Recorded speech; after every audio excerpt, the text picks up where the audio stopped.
Hello tout le monde, j'espère que vous allez bien. Aujourd'hui dans cette vidéo, je vais vous parler en détail de la reverse diet.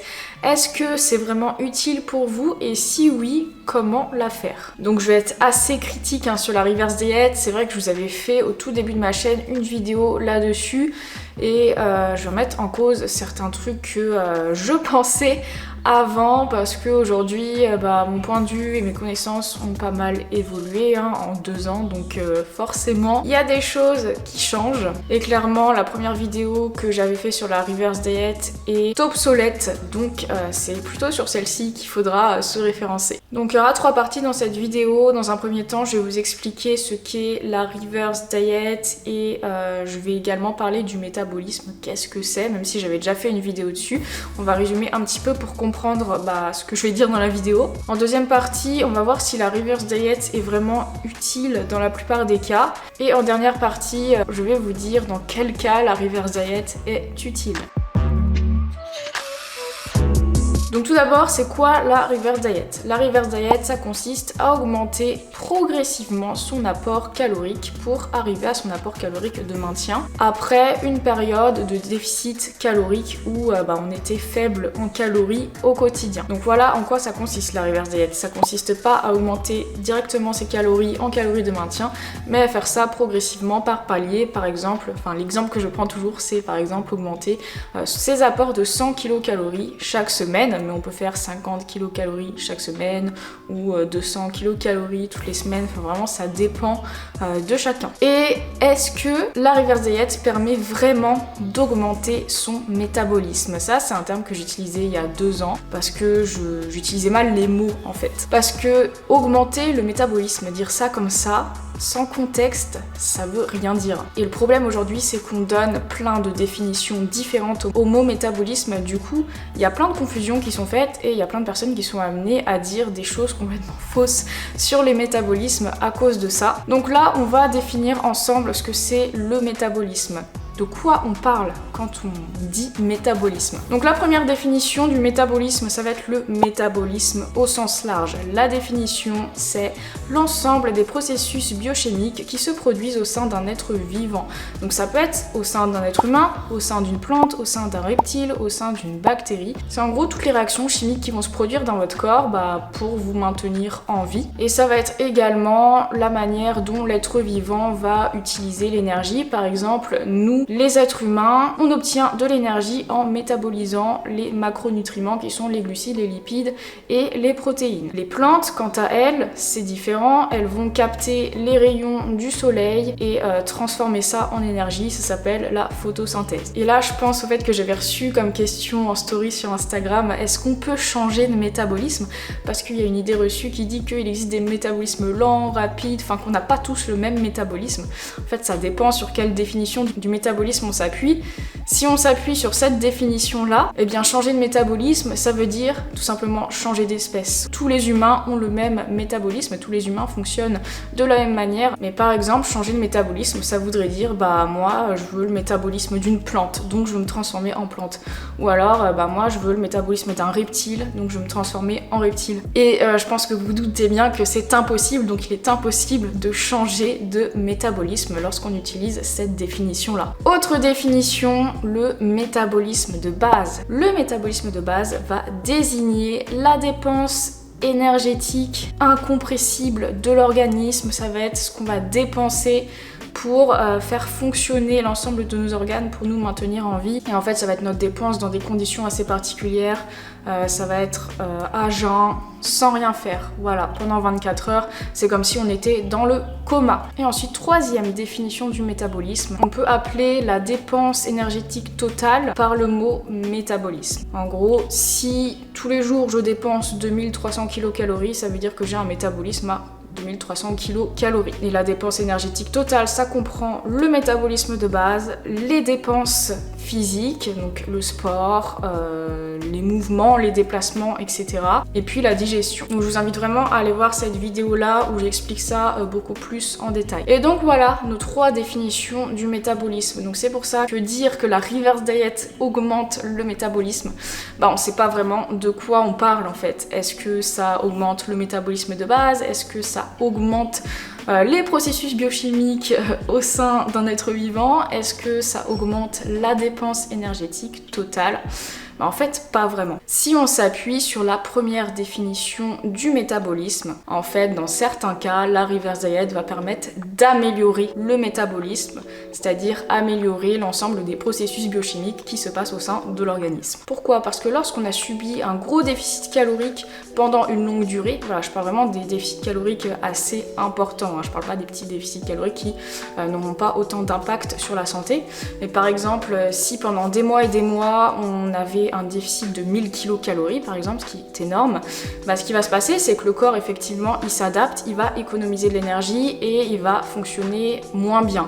C'est-à-dire qu'on peut avoir des problèmes de digestion parce que le corps n'a pas assez d'énergie pour la digestion. Le système reproductif va être en pause. Chez les femmes, on peut observer un arrêt des règles. Donc là, c'est que le corps n'a pas assez d'énergie pour faire fonctionner ça. Puis également, on va avoir des chutes de cheveux, on va être fatigué, on va être plus flemmard, on va avoir des problèmes de concentration. Et dans ces cas-là, l'ensemble des processus biochimiques au sein de l'organisme ne fonctionne pas de manière optimale. Et le fait d'augmenter ses calories, ça va permettre d'améliorer ça. Donc améliorer son métabolisme au sens large. Et donc du coup, si vous êtes dans le cas où vous vous maintenez avec un très faible apport calorique, exemple 1200 kcal par jour, est-ce que c'est vraiment utile de passer par la reverse diet pour atteindre des calories de maintien correctes ?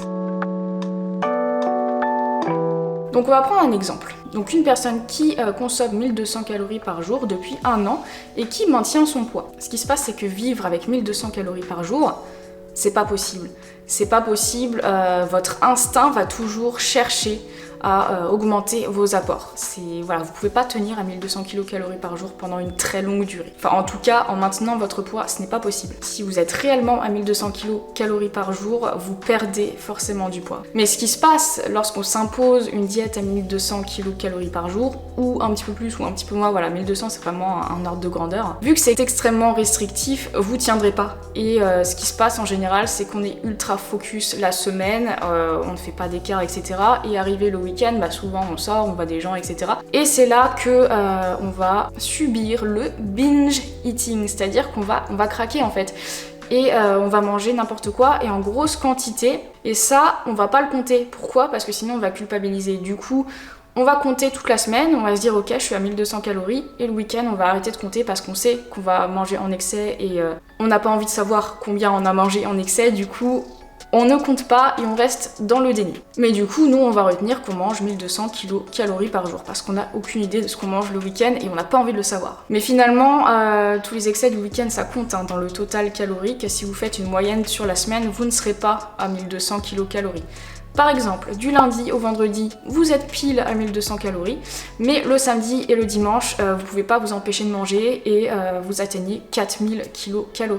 Si vous faites une moyenne sur la semaine, vous êtes à 2000 kcal par jour et non à 1200. Donc cette personne qui pense se maintenir à 1200 kcal par jour, se maintient finalement à 2000 kcal par jour si on lisse sur la semaine. Et dans ces cas-là, la reverse diet est pas franchement utile, autant augmenter les calories à 2000 kcal par jour et il y a de fortes chances que cette personne du coup ne soit plus du tout frustrée et qu'elle n'ait pas envie de craquer le week-end et qu'elle arrive tous les jours à être à 2000 kcal.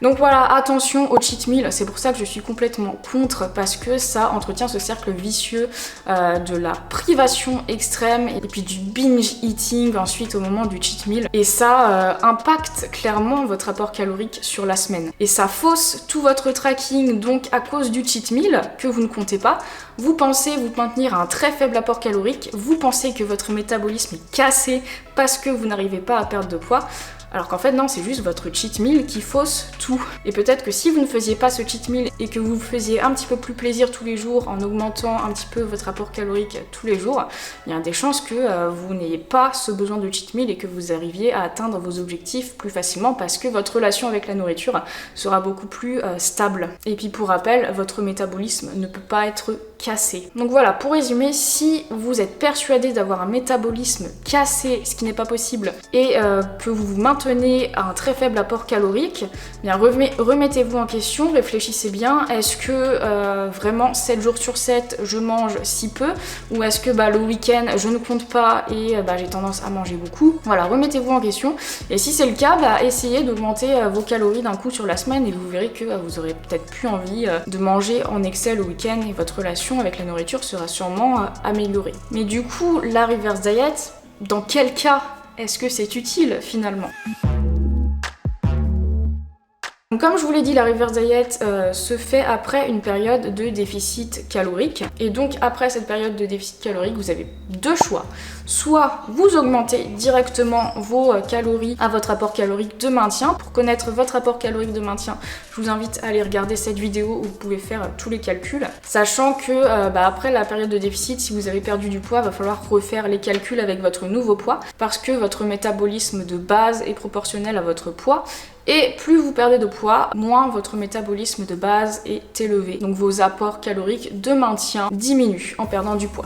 Et le deuxième choix, plutôt que d'augmenter d'un coup à vos calories de maintien, le faire progressivement en passant par la reverse diet jusqu'à vos calories de maintien. Et donc là, c'est vraiment vous qui voyez.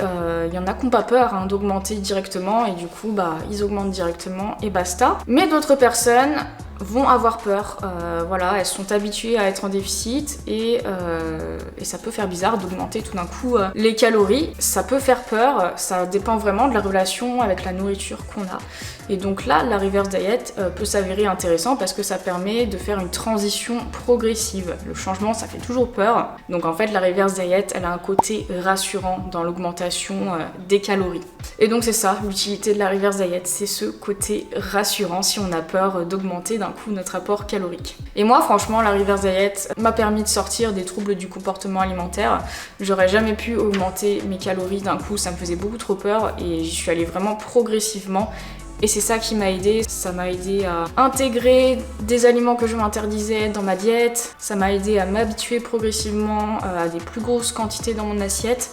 Donc moi j'en tire une expérience positive, mais là c'est vraiment propre à chacun, mais vous n'aurez pas de meilleurs résultats en faisant une reverse diet que en augmentant directement vos calories de maintien après un déficit. Et donc voilà pour cette vidéo, j'ai pas mal remis en question la reverse diet. Il y a très peu d'études qui sont faites sur la reverse diet, donc c'est difficile de savoir d'un point de vue scientifique si c'est mieux ou pas que augmenter directement ses calories. Donc voilà, c'est vraiment à vous de voir ce que vous préférez faire, si ça vous rassure de passer par la reverse diet. Ou si, non, vous n'avez pas peur, vous augmentez directement à vos calories de maintien et c'est très bien, normalement ça devrait pas changer grand chose. Et également, on est tous différents, on réagit tous différemment à chaque processus, que ce soit d'un point de vue mental mais également d'un point de vue physique. Et donc voilà, pour cette vidéo, j'espère que vous avez compris un peu ce que je voulais dire parce que c'est vrai qu'il y a pas mal d'informations. En tout cas, j'espère que la vidéo vous aura plu. S'il y a des choses que vous n'avez pas compris, que vous avez des questions, n'hésitez pas à les mettre en commentaire. N'hésitez pas également à faire un retour si vous avez aimé ou pas la vidéo en commentaire. Moi, ça m'aide beaucoup pour améliorer mon contenu. Et également, n'oubliez pas de vous abonner pour soutenir ma chaîne, ça me ferait trop plaisir. Et sur ce, on se retrouve très bientôt pour une prochaine vidéo.